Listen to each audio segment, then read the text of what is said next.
Welcome to the deep dive. Today, we're embarking on quite a fascinating exploration. You've shared excerpts from 365 sex moves positions for having sex a new way every day. Right. Now, with, over 300 named positions in there, well, it's clear this isn't just a quick skim. Not at all. Our mission today really is to understand the variety, the sheer creativity these positions suggest about intimacy. It really struck me when I first looked at this, just the volume. Over 300 named ways. Incredible. It makes you realize, we're not just talking about a few variations. This is a whole landscape of imaginative possibilities for couples. Absolutely. And look, we're not about to detail all 365. That would be, well, quite the undertaking. Oh, yeah, a long session. But what's compelling is what these descriptions hint at. What are the underlying ideas here? Are there recurring themes? What does this tell us about the possibilities for connection? Exactly. And just to give everyone a little glimpse, consider a position like park it here. You're lying back on a bench, partner sits facing you. It immediately sparks an idea, doesn't it? It does. You can sort of picture how that offers maybe a different angle. Yeah, maybe for clitoral stimulation or perhaps a deeper feeling of intimacy just through eye contact. And what's interesting there with park here is how it uses the environment. It's not just the bedroom. Right? It suggests intimacy can be, spontaneous. Incorporate surroundings in unexpected ways. Makes you wonder how our environment plays into it all. Then you flip to something that feels completely different, like, hug me, honey. Imagine sitting face to face on the bed, legs intertwined. That evokes such a sense of stillness, right? Gentle connection. Totally.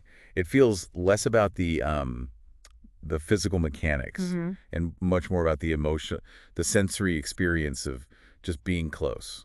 That really brings to the forefront the idea that intimacy isn't solely about the physical act, doesn't it? Absolutely. It highlights that emotional connection, the comfort of simply being close, touching.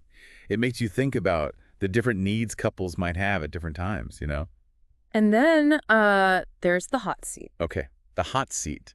Picture your partner in a chair. You're standing between their legs. The description even mentions the heat generated through friction. Wow, specific. It's such a direct and almost like visceral image. It really makes you consider how different positions can amplify specific sensations. That one's intriguing because it focuses on a very specific physical sensation, that heat as a key element of pleasure. Right. It's kind of a reminder that intimacy can be quite primal, sensation-focused. So for you, the learner, why are we taking this deep dive?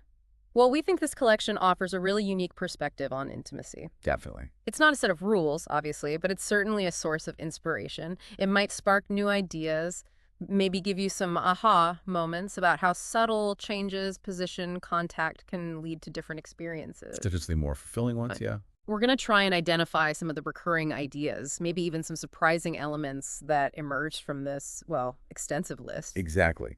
It's really about broadening your understanding of what's possible within intimacy, even if you don't plan on trying hundreds of new positions. Which, again, seems ambitious. Right. Yeah. But just seeing the sheer range can open your mind to new ways of connecting, exploring with a partner. It encourages a mindset of, curiosity. Yeah. Playfulness. Okay, let's delve a little deeper then. As we look through these descriptions, one of the immediate takeaways for me was just the incredible spectrum. Oh, yeah. You have some that sound like, slight tweaks on familiar ones. Variations. And then you have others, and the acrobats comes to mind here. It explicitly mentions needing a support bar that sound, well, significantly more adventurous. Physically demanding, even. Right. That contrast is so important, though. The acrobats needing a bar, that's one end of the spectrum, right? Maybe for couples who enjoy a bit of physical challenge. Or Playfulness. Yeah, playfulness in their intimacy.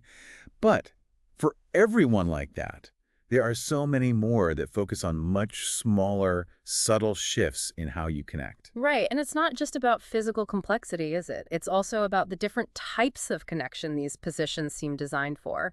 We saw examples like the love locker, where the description specifically highlights its effectiveness for clitoral contact. That's very direct, targeted. Yeah, a very targeted form of physical connection. The love locker really emphasizes how even just a specific adjustment in positioning can prioritize a particular kind of stimulation. And pleasure, yeah. It shows a real awareness of different erogenous zones, how to access them. And then you compare that back to Hug Me Honey again. Right. And the emphasis shifts entirely. It's all about emotional closeness, a more relaxed pace. Exactly. It's like this collection offers a whole range of options depending on what kind of connection a couple is actually looking for in that moment. Precisely.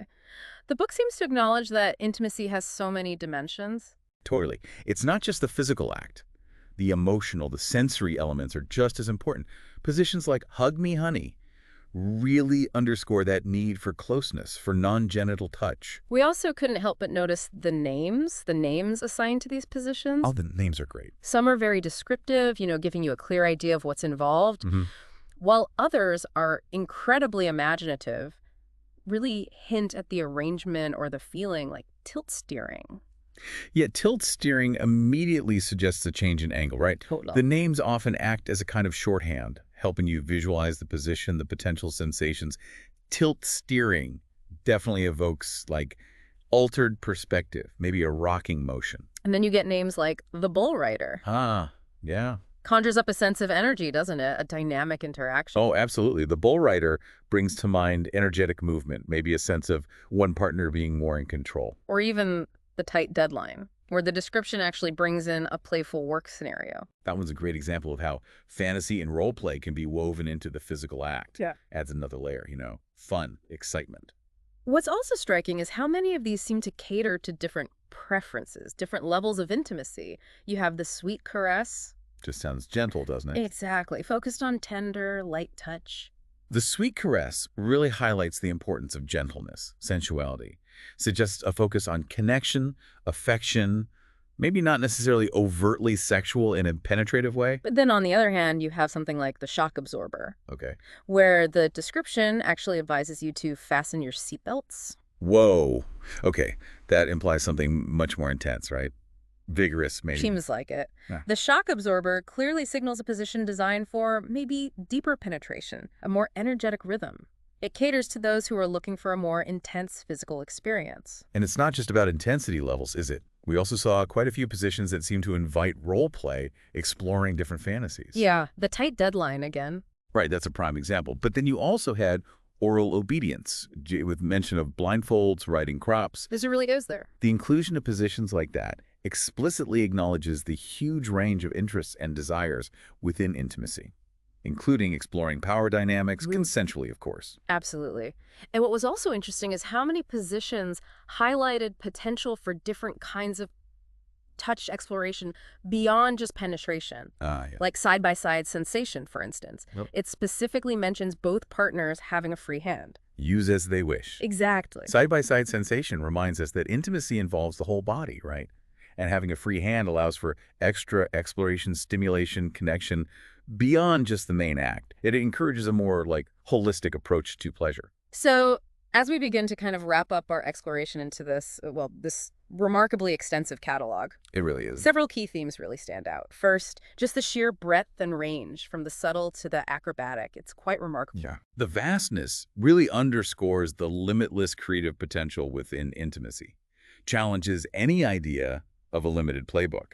Second, we saw that strong emphasis on different types of connection, physical, emotional, even playful, and how different positions might be more conducive to fostering those different aspects. We had the love locker for physical closeness. Right. Targeted. Hug Me Honey, emphasizing emotional connection. Yeah, the softer side. And even the strip, whip and drip it with the strawberries and whipped cream, adding that playful element.